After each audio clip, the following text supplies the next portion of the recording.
Hello everyone, welcome back to Tech Helpline. In our channel, we show you how to use various applications and services throughout the internet. And in today's video, I will show you how to add friends on Spotify. So make sure to follow through the entire video. Don't forget to subscribe to our channel Tech Helpline and ring the notification bell for more useful uploads. So let's get started.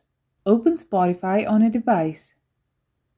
To add friends, you must know their usernames. When you have their usernames, tap Search and type in the username. Once the results are shown, scroll all the way down. You will be able to find user profiles. To view more, tap See All.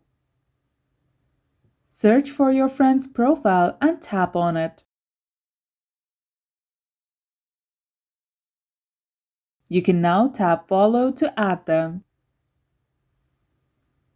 So that's how you add friends on Spotify. If the video was helpful, please leave a like and mention your feedback in the comment section below. Thank you for watching, and we will see you in the next one.